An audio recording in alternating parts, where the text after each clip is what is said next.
नमस्कार जी, मैं हूं Puneet. The secret of your life में आपका बहुत बहुत स्वागत करती हूं।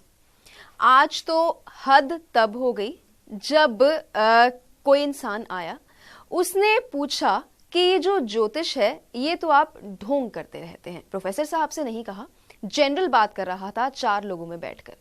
और तब तो प्रोफेसर साहब थे भी नहीं, वो लुधियाना से तब आ रहे होंगे। मैंने जब ये बात सुनी तो दिमाग में ये बात सबसे पहले आई कि ज्योतिष का जो नाम है वो इतना बदनाम कैसे है। हम इस मंच पे बैठकर इतनी बड़ी बड़ी बातें कर देते हैं कि जो ज्योतिष है वो बहुत बड़ा ज्ञान है, किसी को आता नहीं है, गूढ़ ज्ञान हम इसको कहते हैं, इसको हम विद्या तक कह देते हैं। लेकिन लोगों के मनों में, खासकर जो आजकल के पढ़े लिखे बच्चे हैं, 2 खेमों में बढ़ चुके हैं। एक वो जो एस्ट्रोलॉजी के ऊपर पढ़ाई करते हैं, दूसरे वो जो कि इसको ढोंग मानते हैं, जो मानते हैं कि इसमें साइंस का एक कण भी नहीं है। तो आज हम इसी के बारे में बात करेंगे कि क्या जो ज्योतिष है उसमें क्या, क्योंकि जब हमारे प्रोफेसर गुरदीप अरोड़ा साहब बताते हैं तो वो हमेशा एक बात कहते हैं कि मैं आपको साइंटिफिक तरीके से बता रहा हूं, मैं आपको बारीकी में लेकर जा रहा हूं, मैं आपके साथ साइंस की बातें करूंगा। एस्ट्रोलॉजी का एपिसोड कभी कभी हेल्थ एपिसोड बन जाता है और कभी कभी वो साइंस एपिसोड बन जाता है। बातों बातों में ऐसी बातें निकल आती हैं। लेकिन जब आज ढोंग कहा तो मैं ये सवाल पूछने पर मजबूर हो गई हूं आज कि जो ज्योतिष है क्यों लोगों के मन में ऐसा है कि ये ढोंग है। और अगर उनको ये लगता है ढोंग है, जिन लोगों को ये लगता है, आज का जो एपिसोड है खास करके उन्हीं लोगों के लिए है, उन्हीं बच्चों के लिए है, उन्हीं यंगस्टर्स के लिए है। ज्योतिष क्या सिर्फ जो है इंसानों में समाया हुआ है? पिछले एपिसोड में हमने एक बात की थी, बरसात की बात की थी, हमने कुछ पक्षियों की बात की थी, कुछ गाथाएं सुनी थी और उनमें ये निकल के सामने आया था कि जो ज्योतिष है सिर्फ इंसानों तक ताल्लुक नहीं रखता है। ज्योतिष जो है उसके ताल्लुकात पूरी जो रचना है उससे जुड़े हुए हैं। इस पे भी बात करेंगे, लेकिन इससे पहले हम आपको ये बता दें कि नीचे जो नंबर फ्लैश हो रहे हैं आप उन पे कॉल करके अपॉइंटमेंट ले सकते हैं। आप अगर सीधी कॉल करेंगे, अपनी कुंडली बताना शुरू कर देंगे फोन पे, तो वो संभव नहीं हो पाएगा। आप अपॉइंटमेंट लीजिए, कॉल कीजिए, वक्त लीजिए। हो सकता है कि 2-3 दिन 4 दिन लेट के अपॉइंटमेंट मिले, लेकिन अगर जरूरत है, अगर आपको लगता है कि ये जो प्रोग्राम है ये तो काम कर रहा है लेकिन इसके अलावा भी आपको प्रोफेसर साहब से मिलना है और जरूरी है मिलना, तो प्लीज आप अपॉइंटमेंट जरूर लीजिए, कॉल कीजिए। अब तो चंडीगढ़ में भी ऑफिस खुल गया है, चंडीगढ़ में संडे को बैठते हैं, बाकी लुधियाना में तो इनका ऑफिस है ही। तो आपके लिए धीरे धीरे चीजों को आसान करने में लगे हुए हैं प्रोफेसर साहब। और उसके अलावा आप अमृतसर भी जा रहे हैं। सो कोशिश है कि दौरा जो है हर जगह का किया जाए ताकि निवारण हर जगह का हो सके। हम स्वागत कर लेते हैं और उसके बाद कुछ सवाल ऐसे हैं जो मेरे दिमाग में हैं, जो और बहुत यंगस्टर्स के दिमाग में हैं, जो उनका जवाब प्रोफेसर साहब से हम मांगेंगे। बहुत बहुत स्वागत आपका प्रोफेसर साहब। नमस्कार। प्रोफेसर साहब, आज ज्योतिष को ढोंग कहा गया, वैसे तो बहुत लोग कहते होंगे लेकिन आज मैंने कानों से सुना। दूसरी बात ये कि कल हमने जब पिछले एपिसोड में हमने बात करी थी कि जो ज्योतिष है वो सिर्फ इंसानों में नहीं है, वो तो पूरी रचना जो है उसमें, चाहे वो पशु पक्षी हो, चाहे वो चींटियां हो, उनमें भी ज्योतिष का जो एहसास है या जो ग्रह हैं वो काम करते हैं। क्या ये सच है? बिल्कुल सच है पुनीत जी। आज आपने साइंस के साथ ज्योतिष को जोड़ने की कोशिश की, बहुत अच्छा लगा मेरे को भी। मैं भी सबको ये समझाना चाहता हूँ कि ज्योतिष एक ऐसा गूढ़ ज्ञान है जो इंसान के पास था, लेकिन कुछ पन्ने अधूरे खो गए और अधूरी विद्या हमारे हाथ लगी। अब हम पूरी करने की कोशिश कर रहे हैं। सबसे पहले मैं स्टार्टिंग करूँगा, चलो इंसान से ही, फिर मैं बताऊंगा धीरे धीरे ज्योतिष किन किन के पास है और किन किन के पास नहीं। ये जो सितारे हैं, ये जो नक्षत्र है, हमारे 27 नक्षत्र हैं, एक अभिजीत नक्षत्र बीच में आता है। 27 नक्षत्रों का कैसे असर पड़ता है पृथ्वी पर, चलो नक्षत्रों की बात तो मैं बाद में बात करता हूँ, पहले मैं चंद्र की ही बात कर दूँ। चलो जीव जंतु के ऊपर चलते हैं, फिर इंसान की रचना के ऊपर चलते हैं कि इंसानों ने कौन कौन सी गलतियां की और उसका जो भुगतान है वो भुगत रहा है। एक मछली है, छोटी सी मछली को पता चल जाता है कि पानी समुद्र का बढ़ रहा है। पानी समुद्र का तब बढ़ता है जब चंद्रमा धरती के नज़दीक आता है, समुद्र का पानी बढ़ना शुरू हो जाता है। जैसे जैसे चंद्र अस्त होता जाता है, जैसे जैसे चंद्रमा घटता जाता है, वैसे वैसे पानी धीरे धीरे डाउन होता जाता है। एक छोटी सी मछली को कैसे पता चल जाता है? वो पहले से ही अपने अंडे जमीन पर देने आ जाती है। जब वो पानी ऊपर आता है और जब नीचे जाना शुरू हो जाता है, अपने अंडे जमीन पे देती हैं, कहते हैं समुद्र के तट पे ऊपर। और पानी तब तक ऊपर जाता नहीं, फिर नज़दीक जाता जाता है। तब जब तक 7 दिन 10 दिन में वो अंडे फूलने लगते हैं, तब पानी का दबाव ऊपर आता है, वो मछलियाँ निकलती हैं और पानी में चली जाती हैं। ये मछली को कैसे पता चलता है कि पानी अब घटने वाला है? ये ज्योतिष तो है। एक चिड़िया, छोटी सी चिड़िया, जापान में छोटी सी चिड़िया है एक, जो भूकंप को 24 घंटे पहले बता देती है। और जो इंसान हैं, जितने भी साइंटिस्ट हैं बड़े बड़े, वो 2-4 घंटे से पहले नहीं बता सकते, लेकिन एक छोटी सी चिड़िया 24 घंटे पहले बता देती है भूकंप धरती के ऊपर आने वाला है। उसको कैसे पता? ये ज्योतिष ही तो है कि उसको पता चल जाता है। इंसानों ने ज्योतिष कैसे खोई वो मैं बाद में बताऊंगा। पहले मैं सभी पंछियों के ऊपर आता हूं।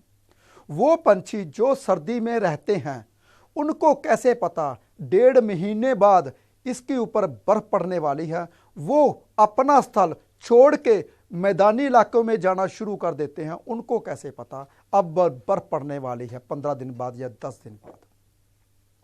उन पंछियों को कैसे पता कि अब बरसात यहां आने वाली है, हम दूसरी ओर जाएं? हजार हजार मील वो उड़कर जाती हैं। उनको कैसे पता? 15 दिन पहले से ही पता चल जाता है अब यहां बरसात शुरू होने वाली है, यहां पर दाना मिलने वाला नहीं, अब हम दूसरी तरफ जाएंगे। उनको कैसे पता? ये ज्योतिष ही तो है। अब मैं इंसानों के ऊपर बाद में आऊंगा, पहले मैं जीव जंतु को बता दूं कि इतना बारीकी में वो जानते हैं। इंसान कभी भी नहीं जान सकता, लेकिन इंसान के पास ज्यादा ताकत है उनसे जानने की। इंसान क्या करता है? अपने दिमाग से वो ताकत को खत्म कर देता है और दूसरी बनाने में लग जाता है जो इंसान के लिए खतरनाक होती हैं। ऐसी चीजें बनाता है इंसान। गाड़ियां बना दी, उससे क्या हुआ? एक्सीडेंट होने शुरू हो गए। सुविधा तो बढ़ गई, लेकिन जन जीवन का कल्याण की बजाय नुकसान होना शुरू हो गया। इंसान ने तरक्की तो की, क्या की? इंसान को खत्म करने के लिए। इंसान ने परमाणु बम तो बना लिए लाखों जीव जंतुओं को और इंसानों को मारने के लिए, लेकिन इंसान का जो दिमाग, हर एक जीव के अंदर एक ऐसी नफ्स है, एक ऐसी नाड़ी है, हर पंछी में, हर जानवर में, हर के पास एक ऐसी है जो के पहले से ही पता चल जाता है कि वो काम होगा या नहीं होगा। अमेरिका का भी एक राजा था जिसको 3 दिन पहले से पता चल गया था कि मैं इस व्हाइट हाउस में इस नंबर कमरे में मरने वाला हूं। सबको पहले से स्वप्न आ जाता है इंसान को, लेकिन इंसान अपनी ताकत को बढ़ाता नहीं, अपने दिमाग से उस ताकत को कम जरूर कर लेता है। जो इंसान ज्यादा अपनी दिमाग की वर्तों करते हैं वो कभी कामयाब नहीं होते। जो दिन रात हर चीज के पीछे लगे रहते हैं, अरे ये मैंने स्पेक्स लेनी है, ये मैंने ऐनक लेनी है, ये ऐनक तो वहां पे सस्ती मिलती है, ये महंगी लगा रहा है, वहां जाते हैं, नहीं उस बाजार में से और भी सस्ती। जितना वो दिमाग लगाते हैं उतना ही डाउन जाते हैं। आज तक जितने बंदों ने ऐसे किया है वो सब डाउन है। क्यों? क्योंकि उसने अपनी अंदर की जो क्षमता है, अंदर की जो ताकत है, उसको जगाने की बजाय दिमाग को घुमाना शुरू कर दिया। हर इंसान में एक ऐसी ज्योतिष है, आने वाले समय को पहले से आभास हो जाता है आने वाले समय का। एक औरत मेरे पास आई, कहती प्रोफेसर साहब आप बोलते हो सपनों का बहुत बड़ा महत्व होता है, तो हमें बताइए, हमें तो ऐसी बातें सोची भी नहीं होती जो हमारे सपने में आती हैं। मैंने कहा वो आने वाली बातें होती हैं, तभी वो आती हैं, नहीं तो नहीं आती। स्वप्न वही होते हैं जो आने वाले हों, या तो आपने देखा है या आप उसके बारे में सोच रहे हो। स्वप्न वैसे नहीं कभी भी आते। चलो, बातों बातों में बात आई तो मैंने सोचा थोड़ी सी और बारीकी में बता दूं आपके बारे में। इंसान को जो उम्र मिलती है वो 120 साल की मिलती है। इंसान का जो दिमाग होता है उसकी उम्र होती है 600 वर्ष की होती है। इंसान की जो आत्मा होती है उसकी हजारों वर्ष, करोड़ों वर्ष उम्र होती है। कैसे? अब मैं बताता हूं। जैसे कि मान लीजिए आपको स्वप्न आया, आप बोलते हो मैं तो पिछले जन्म में राजा था, वो वाकई में राजे थे। आपको स्वप्न आया कि आपको कुछ लोग पीट रहे हैं, वो या तो पीटेंगे या पीट चुके हैं, या फिर पिछले जन्म में पीटा होगा, या आप मार रहे हो, आने वाले जन्म में मारोगे। कई दफा तो आपने अभी भी सुना होगा कि क्या हुआ, उस बच्चे को पिछला जन्म याद आ गया। क्यों? क्योंकि वो दिमाग एक ही है। 6 जन्मों का दिमाग एक मिलता है हर इंसान को। वो और भी बारीकी में है, वो भी मैं आपको बारीकी में बताता हूं कैसे। हर इंसान को 6 जन्म मिलते हैं। इंसान के 84 लाख जन्मों में से 6 जन्म होते हैं इंसान के। 6 जन्मों में वो कब भगवान को पाएगा, कब वो अपनी सिक्स सेंस जगाएगा, कब वो शक्ति को पाएगा, वो 6 जन्म मिलते हैं हर इंसान को। वो मैं फिर बताऊंगा आपको। ग्रह, कौन से ग्रह उस सिक्स सेंस को जगाते हैं। चलो थोड़ा सा बता देता हूं।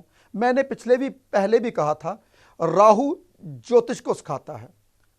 कुछ ज्योतिषियों ने बोला राहु ज्योतिष कैसे हो सकता है, यह गलत है। मैंने उसे बताया, प्रमाण देता हूं आप सबको। जब तक मैं साइंटिफिक रीजन ना बता दूं तब तक आपको पता नहीं चलता। हवा जो होती है वो गुरु की होती है। मान लो यहां पे सूर्य है, यहां पे आपकी बिल्डिंग है। सूर्य यहां पे है तो बिल्डिंग की परछाई कहां पे चलेगी? यहां पे पड़ेगी। यहां पे सूर्य है, यहां पे बिल्डिंग है और परछाई पीछे पड़ेगी। सूर्य ने उत्तरायण, सूर्य फिर दक्षिणायन चलता है। ऐसे सूर्य चलता है। सर्दियों में उत्तरायण और गर्मियों में दक्षिणायन, यानी कि दक्षिण की ओर से निकलता है, सर्दियों में उत्तर की ओर से। जैसे कि उत्तर की ओर पूर्व जाता है और पूर्व की ओर से उत्तर की ओर जाना शुरू हो जाता है। ऐसे सूर्य की पहले से ही सूर्य धीरे धीरे जैसे जैसे चलता रहता है, बिल्डिंग की छाएं वैसे वैसे घूमती रहती है। हम चेयर पहले से उठा के वहां पे रख देते हैं, अब यहां पे छाएं आएगी। किसने बताया? ये राहु ने। राहु क्या है? वो है छाया। पहले से ही बात का आभास हो जाना, ये राहु के ऊपर डिपेंड है। ये राहु बताता है। और मैंने एक बात बोली थी कि गुरु ज्ञान देता है, राहु ज्योतिष लाता है। क्योंकि आने वाली बात का आभास होना जाना, आने वाली बातों के बारे में बताना, ये राहु बताता है। आभास जो है उसमें कितनी ताकत है ये भी आप बता रहे हैं, और ज्योतिष कैसे आभास को लेकर आता है ये भी आप बता रहे हैं। और वाकई में ऐसी बातें कभी सुनी नहीं है और पता भी नहीं था कि इन सब चीज़ों में ज्योतिष जो है वो बसती। वो कन कन में ज्योतिष आपको और बारीकी में बताऊंगा। लेकिन ये क्या है, हम सब जो भी जानते हैं, अरे गुरु से ज्योतिष आती है, कभी नहीं आती गुरु से ज्योतिष। गुरु से ज्ञान आता है, ज्योतिष नहीं आते। पंचम घर ज्योतिष का होता है। मैं कोशिश करूंगा कि धीरे धीरे आपको इसी चैनल के ऊपर ज्योतिष के गूढ़ रहस्य बताऊं जो कि आपने कभी सुने ही नहीं। प्रोफेसर साहब, एक सवाल दिमाग में यही आता है कि अब तक हमने जो ज्योतिष की बात की वो हमने पॉजिटिव बात की कि चिड़िया जो आपने बताया उसको पता चल जाता है कि कुछ बुरा होने वाला है, तो लेकिन कुछ नेगेटिव भी क्रिएट कर सकती है ज्योतिष। हर एक चीज नेगेटिव ही करती है और पॉजिटिव भी करती है। मान लीजिए जब भी मंगल और शनि का मेल आता है, आजकल मंगल और शनि का मेल है, एक्सीडेंट कितने हो रहे हैं देखिए अपने शहर में।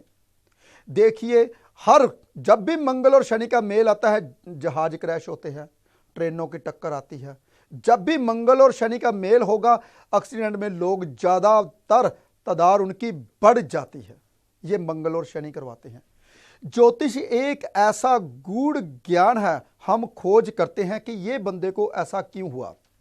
जितने भी बंदे डिफेंस में होते हैं उनका मंगल जागृत होता है। वो जब जन्म लेते हैं मंगल हैवी होता है, मंगल पावरफुल होता है, वो बंदे डिफेंस में जाएंगे। जितने भी बंदे एक्ट्रेस बनते हैं उसका शुक्र और राहु बहुत प्रभावित होता है। जितने भी इंसान मीडिया में जाते हैं उनका सूर्य और राहु बहुत बढ़िया होता है। देखिए, कहते हैं इंसान के ऊपर कौन सा ग्रह प्रभावी है। मान लीजिए आपके ऊपर शनि प्रभावी है, तो आप जिसको भी सलाह देंगे, जज क्या होता है? शनिदेव। फैसले आपके अटल होंगे और जो फैसला करोगे वो 100% होगा। वो क्या करवाता है? शनिदेव। ये ग्रह ही है। जब बुरे ग्रह और बुरा ग्रह, कहते हैं मंगल कार्य करवाता है और सर्वनाश भी मंगल ही करता है। मंगल जब बद हो जाता है, मंगल बद किससे होता है? बुध के साथ मंगल बैठ जाए, मंगल को बुरे ग्रह देखने लगे, मंगल के साथ शनि आ जाए, तो मंगल बद हो जाता है, मंगल खराब हो जाता है, शनि भी खराब हो जाता है। ऐसे में एक्सीडेंट से लोग मरते हैं, सर्जरी का योग होता है, बार बार एक्सीडेंट होते हैं जिनकी कुंडली में मंगल और शनि का योग होता है। बहुत रहस्य है कुंडली में। एक इंसान मेरे पास आया, कहता है मैंने लाल किताब पढ़ी है और मैं बहुत हर इंसान के पास जाके आया हूं, बड़े बड़े लाल किताब वालों के पास जाके आया हूं। मैंने कहा बहुत अच्छा है। मैंने कहा लाल किताब अधूरी है। वो इंसान लाल किताब का बहुत बड़ा ज्ञाता था। कहता ऐसा कैसे अधूरी है? मैंने कहा अभी बताता हूं, साबित करता हूं, हर बात को साइंटिफिक रीजन से साबित करता हूं मैं। और आप जो भी बात बोलोगे, कोई भी क्वेश्चन दोगे ज्योतिष का, मैं साइंटिफिक रीजन से साबित करूंगा, ऐसे नहीं करूंगा मैं। मैंने कहा अभी साबित करता हूं। कहता कैसे? मैंने कहा देखिए, सूर्य को कर्क राशि में होगा, लगन कर्क हो, सूर्य लगन में हो, तो क्या कहती है लाल किताब? लाल किताब कहती है बुलंद आवाज। लाल किताब कहती है किसी की बात ना मानने वाला। सूर्य में लगन, अगर सामने से जाएगा तो वो बंदे सभी सलूट मारेंगे। मैंने कहा ठीक है, लाल किताब ये कहती है। मैंने कहा अगर कर्क लगन का होगा तो बताइए। मैंने कहा ये तो मेष लगन का था ना। अगर कर्क लगन होगा तो अगर पानी में सूर्य को डुबो दोगे तो क्या उसकी रोशनी होगी? क्या उसकी तपस होगी? हम लाल किताब के ऊपर राशियां नहीं होती, लेकिन जो इंसान राशियों को इकट्ठा करता है और तब लाल किताब के बताता है। लाल किताब जिसने लिखी थी उनको स्वप्न आते थे, सुबह रात को वो सोता था। वो ऐसे, मैंने ऐसी विधि आपको भी बताई थी कि हर इंसान ऐसे कर सकता है। हर इंसान के पास एक ऐसी शक्ति है जो अपने दिमाग से खत्म कर देता है, क्योंकि अपना दिमाग दौड़ाना शुरू कर देता है, वो शक्ति को खो देता है। अपना दिमाग कम दौड़ाइए, उस शक्ति को जागृत कीजिए, मेडिटेशन कीजिए। हर इंसान के पास एक ऐसी शक्ति है जो कि सोते वक्त जब सोने में 2 सेकंड रह जाएं, तब आप मुंह के ऊपर बात बोलिए, मैं इस बात का आंसर चाहता हूं।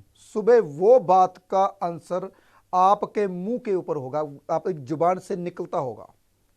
देखिए करके, आज ही कीजिए तो बताइए, आपको पता चलेगा आपके अंदर कितनी। चलो आंसर छोड़ो, सुबह अब आज ही ये उपाय कीजिए। आप बोलिए सोते वक्त मैं सुबह 4 बजे उठना चाहता हूं। एक घड़ी का अलार्म आपके दिमाग में वो टर्न करके बजेगा। सुबह देखना घड़ी में कितने बजे हैं, 4 बजे होंगे। आज ही ये कीजिए, आपको पता चलेगा आपके अंदर कितनी शक्ति है। लाल किताब वाला इंसान वो भी ऐसे करता था। वो सोता था, वो कहता था मंगल जब लगन में हो तो क्या होना चाहिए। उनको जो उन्होंने उसकी भाषा में वो बोला, वो वैसे वैसे ही लिखते गए, वैसे वैसे ही लिखते गए। मैंने लाल किताब पढ़ी है, लेकिन लाल किताब में से 20 पन्नों में से एक अक्षर मैंने उठा लिया। पूरी लाल किताब में से मैंने 600 चीजें उठा ली, बस। उलझने वाली चीजें नहीं मैंने उठाई कभी भी। टक्कर देता है, ये देता है, वो, ऐसा कुछ नहीं मैंने उठाया। ये टक्करे सब गलत। मैं ये नहीं कहता, किसी भी स्टडी को मैं गलत नहीं कहता। क्यों? क्योंकि पराशर ज्योतिष बेस है भाई। जो इंसान पराशर ज्योतिष को नहीं ढूंढता, नहीं लगाता, उसकी शिखाएं टूट जाती हैं। शिखाएं आपने कौन सी लगाई? लाल किताब की, भृगु संहिता की। और जो भी शिखाएं लगाती वेस्टर्न की, जो भी आपने शिखाएं लगाई, बेस क्या है? पराशर ज्योतिष। उसको कभी नहीं भूलना चाहिए। क्यों? क्योंकि पराशर ज्योतिष ही जड़ है। अरे भाई, सफेदे तो वैसे ही गिर जाते हैं, और जो जड़ होती है, पीपल की जड़ बहुत मजबूत होती है, नीचे तक जाती है, वो है पराशर ज्योतिष। अगर आप लाल किताब अकेली पढ़ोगे तो डूब जाओगे। कभी निर्णय नहीं कर पाओगे। हाँ, फंडे हैं लाल किताब के, मंगल यहाँ पे होगा तो दोस्त मित्र अच्छे नहीं होंगे, मंगल 11वें घर में है, बड़े भाई के साथ नहीं बनेंगे। देखिए, मैंने आपको एक योग के बारे में बता दिया, क्योंकि जो भी मैं यहाँ पे योग बोलता हूँ वो 100% सही होते हैं। देखिए, जिन जिन की कुंडली में मंगल 11वें घर है, चाहे कोई भी राशि में है, उसका बड़ा भाई होगा नहीं, अगर होगा तो बनेगी नहीं आने वाले समय में। लगाइए अपनी अपनी कुंडलियां, निकालिए बाहर। ये लाल किताब की बातें हैं, ये मैंने सीखी। सिर्फ कितनी सीखी? 640 चीजें, बस, इससे ज्यादा नहीं। मैंने लाल किताब को बंद करके रख दिया। पराशर ज्योतिष और लाल किताब दोनों को इकट्ठा करोगे और साथ में केपी इकट्ठी करोगे, और साथ में आप अगर वेस्टर्न करते हो उसको भी साथ में लोगे, क्योंकि वेस्टर्न के जो होते हैं, कहते हैं स्केयर वेस्टर्न का किसने मारा? स्केयर कौन दे रहा है? गुरु को मंगल दे रहा है। वो इंसान कभी कामयाब नहीं होता, वो दूसरों को कामयाब करेगा। देखिए, एक योग के बारे में और बता दिया मैंने। वेस्टर्न में जब कभी आप गुरु को मंगल स्केयर देता है, वो इंसान दूसरों को कामयाब कर सकता है, खुद नहीं कभी होता। इसी तरीके से ये ज्योतिष एक ऐसा गूढ़ ज्ञान है, ऐसी आपने शिखाएं लगा रखी हैं, लेकिन बेस को कभी मत भूलिए। बेस है पराशर ज्योतिष, और ज्योतिष एक ऐसा गूढ़ ज्ञान है जो पहले पूर्ण था, अब पूर्ण नहीं है, अब अधूरा है। हम खोज कर रहे हैं उस पूर्ण ज्ञान को पूर्ण करने की। अरे भाई, ज्योतिष तो एक ऐसा गूढ़ ज्ञान था कि बड़े बड़े साइंटिस्ट भी आते थे ज्योतिषियों के पास, बरसात कब होने वाली है। बड़े बड़े साइंटिस्ट भी करते थे जो ज्योतिषियों ने बोला है। ये पुराण में भी लिखा हुआ है, जिस सूर्य के ऊपर धब्बे हैं। चलो, सूर्य की बात आई क्योंकि मेरे मुंह से अंदर से सूर्य भगवान का नाम हमेशा हर एपिसोड में निकलता है, कुछ ना कुछ ऐसी बातें निकलती हैं। सूर्य में छोटे छोटे विस्फोट आते हैं, जब वो स्पोर्ट 11 से ऊपर बढ़ जाते हैं, 11 स्पोर्ट सूर्य में रहते ही रहते हैं, जब वो 33-35 तक बढ़ जाते हैं, पृथ्वी पर बीमारियां बढ़ जाती हैं। कहते हैं पृथ्वी का गुरुत्वाकर्षण बढ़ जाता है। क्यों बढ़ जाता है? क्योंकि गुरुत्वाकर्षण जितना भी है वो राहु का है। खिंचावट जो होती है, चुंबकीय खिंचावट, वो राहु की है।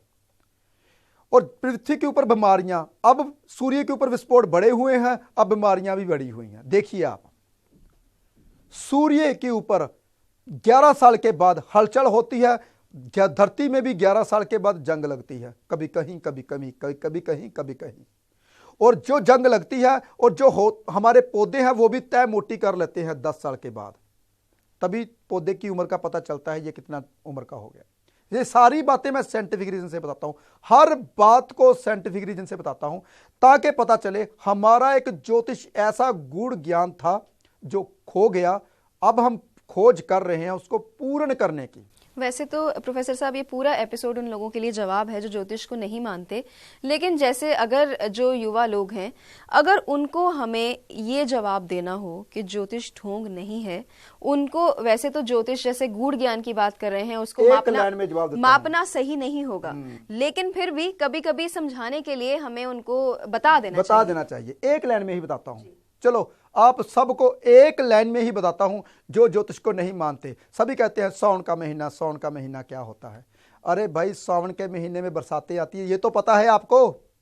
कर्क राशि में सूर्य आता है तो सावन का महीना बनता है, तो ही बरसातें आनी शुरू हो जाती हैं। क्योंकि कर्क राशि क्या है? पानी की। पानी में सूर्य आएगा तो पानी बरसेगा। एक लाइन में जवाब। मेरे पास तो हर बात का जवाब है। अब जब फसलें पकती हैं तो बरसातें होती हैं, क्यों? क्योंकि मीन राशि में सूर्य होता है। तब जैसे ही फसल काटने वाली होती है तो बरसातें होनी शुरू हो जाती हैं।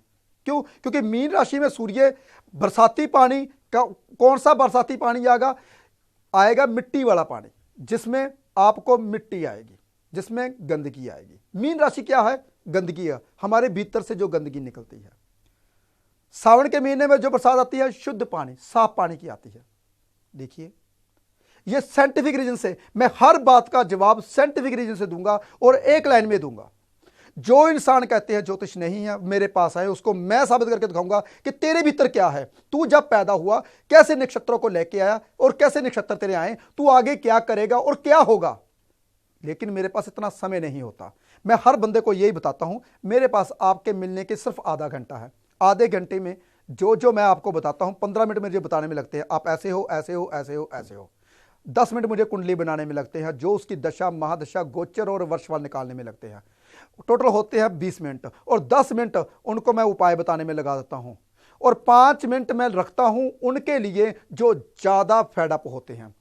5 मिनट ज्यादा भी देने पड़ते हैं मेरे को, आधा घंटा देता हूं, और आधे घंटे में समझाना भी पड़ता है। अरे भाई तेरी जिंदगी कैसी है। मेरे पास कुछ लोग आए, कहते हैं अरे भाई हमारी कुंडली मीन लगन की है, और जो मेरा जन्म हुआ वो रात को 1:30 बजे हुआ। वाह भाई वाह। मैंने कहा रात को 1:30 बजे तो आपका ये कन्या लगन बनता है, मीन लगन तो बनता ही नहीं है। नहीं, मैंने कुंडली पढ़ी थी, मीन लगन की कुंडली थी, मुझे ये कुंडली के बारे में बताइए। मैंने कहा अगर आप कुंडली के बारे में जानते हो, मेरे पास आए क्या लेने आए हो? मेरे को जो मैं कैलकुलेशन कर रहा हूं 1:30 बजे लगन बनता है कन्या, आप मेरे को बता रहे हो मीन लगन, मेरे को उल्टा पढ़ा रहे हो। मेरे पास क्या करने आए हो? वो इंसान जिंदगी में कभी कामयाब नहीं होते। वो कहते हैं 50 ज्योतिषियों के पास गए, क्यों गए? क्योंकि दिमाग ही नहीं काम किया उनका। क्यों? क्योंकि बुध ग्रह खराब है। कन्या लगन होता है हवा, कन्या क्या है? खाली। कन्या क्या है? बुध। बुध खाली होता है, उसमें हवा ही हवा होती है, प्लान ही प्लान चलते हैं, सकार कुछ नहीं करता। कन्या लगन वाली भी सुनिए, ये कन्या लगन के ऊपर लागू होता है जो मैंने बात अभी बोली। वो प्लान बनाते रहते हैं, मैं ये करूंगा, वो करूंगा, ये करूंगा, होता कुछ भी नहीं है। वो खाली दिमाग कमाते रहते हैं। ये मेरी बात, जो भी मैं बात बोलता हूं साइंटिफिक रीजन से बताता हूं, ताकि आपको पता चले ज्योतिष एक ऐसा गूढ़ ज्ञान है। प्रोफेसर साहब, मुझे नहीं लगता कि ज्योतिष के बारे में इससे सही और सटीक कोई और बता सकता, लेकिन मुझे लगता है कि एक एपिसोड में बातें सिमटी नहीं जा सकते, नहीं, एक एपिसोड में बातें हो ही नहीं सकती। तो बात यह है कि आपका तो चलो धन्यवाद हम कर ही देते हैं, हमेशा मना करते हैं कि मेरा धन्यवाद मत किया कीजिए, क्योंकि ये मेरा फर्ज है कि मैं लोगों की टीवी स्क्रीन्स पर आकर लोगों की जिंदगियां रोशन करने की कोशिश कर रहा हूं। ये कभी नहीं कहती कि कर रहा हूं, ये कहते हैं कि कोशिश कर रहा हूं। सो आपको ये कोशिश कैसे लगती है? आप फोन करके बता भी सकते हैं और अपॉइंटमेंट भी ले सकते हैं। प्रोफेसर साहब, वक्त सिर्फ 1 मिनट रह गया है, धन्यवाद आपका कर दिया है, लेकिन उसके बाद भी एक सवाल ये कि चंडीगढ़ में भी अब आप बैठते हैं, सिर्फ एतवार के एतवार बैठते? संडे को संडे ही बैठता हूं। मैं कोशिश कर रहा हूं कि 1 महीने में एक शहर में जरूर जाऊं, जो वो लेडीज, वो जेंट्स जो आ नहीं सकते लुधियाना मेरे पास, उनके शहर में मैं खुद जाऊं। कोशिश कर रहा हूं, अभी तक वो कोशिश जारी है। अभी तक सिर्फ अमृतसर में गया हूं, कोशिश कर रहा हूं धीरे धीरे आगे बढ़ूं। तो ठीक है, बात यह है कि हर शख्स तक पहुंचना जो है वो जरूरी हो जाता है, और तब जब ज्योतिष की बहुत सारी झूठी दुकानें जो हैं वो खुल चुकी हैं, और बहुत सारे जो युवा लोग खास करके हैं, उनका जो विश्वास है वो ज्योतिष से डगमगा गया है, या फिर कभी पनपा ही नहीं, या फिर कभी पैदा ही नहीं हुआ। तो ऐसे लोगों के लिए ये जो प्रोग्राम है हमारा, the secret of your life, और ये सिर्फ एक प्रोग्राम नहीं है, ये एक किताब भी है, और ये एक ऐसी किताब है जो आपके लिए कस्टमाइज की जाती है, जो आपको देखकर, आपसे मिलकर, या फिर फोन पे बात कर इस किताब को स्पेशली आपके लिए डिजाइन किया जाता है। बाकी इस बारे में तो हम चर्चा करते ही रहेंगे। आज के लिए the secret of your life में इतना ही। धन्यवाद।